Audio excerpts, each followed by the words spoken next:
Friday, March the 20th. Now, one of the activities I've really enjoyed being involved with over here in London is playing on film soundtracks. Now, most of these films, particularly the big Hollywood blockbusters, they're going to be made over in America, and yet the soundtracks often are produced here in London. And your first question should be, well, why is that? And the answer, sadly, is very, very simple. We are cheap over here. So the studios bring the films to London, we play the music, and I love doing this.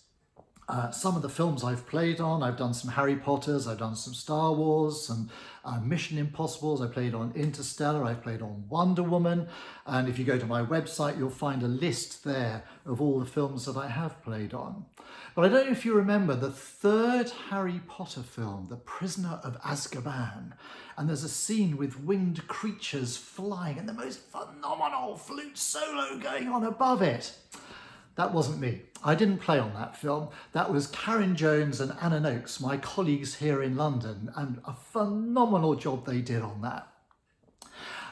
But today I'm going to tell you a story about what happened to me in Australia a few years ago. Because if I say to people that I was the principal flute of the London Symphony Orchestra for 20 years, they're very polite.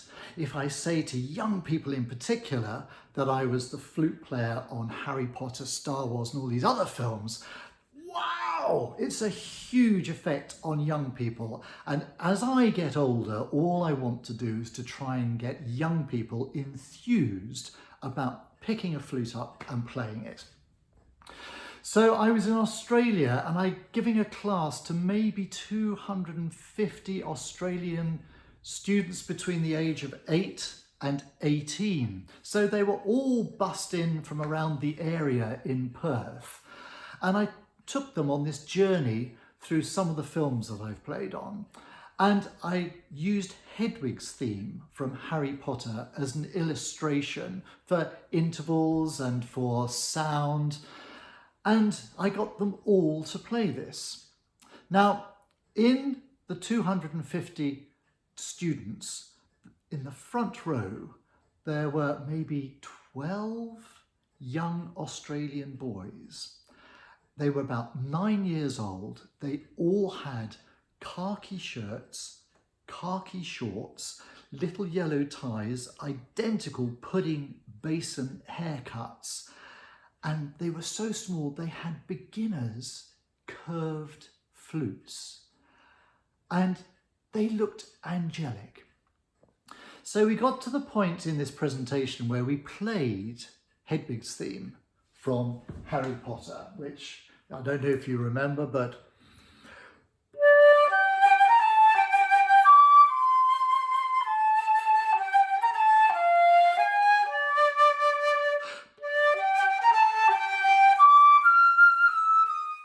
and that was the point where I had to stop them because 250 young Australian flute players hit that top F and it was so out of tune. So I stopped everyone and and I said, now, that top F, there was something very wrong with that. What was it? And instantly, in the front row, one of these 9-year-old boys, oh, sir. I said, yes. What was wrong with that? And he said, oh, sir, it was out of tune. I said, very good. A 9-year-old having that ear, fantastic. So I said, well, now, out of tune could be sharp or it could be flat. So which of those two do you think it was? And again, the boy in the front, oh, sir. I said, yes, what do you think that was? He said, oh, sir, it was sharp. Very good. I was very impressed with this 9-year-old boy.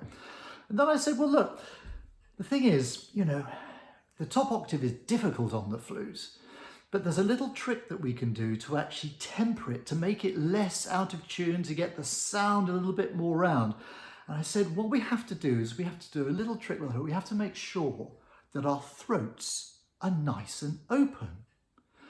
And then I followed it up by saying, of course, flute teachers around the world, they tell us the whole time, oh, make sure your throat's nice and open. And we go, oh yes, jolly good idea. But we have no idea what they're talking about. So I said to this group of 250 school children, so we need to get a really nice open throat up there. So how are we going to get a nice open throat? And again, this boy in the front row, oh, sir, sir, sir, sir, sir. He was so excited by now. I said, yes, how are we going to get a nice open throat? He looked at me and said, oh, sir, it's really simple. You just put a knife through it. Bye-bye.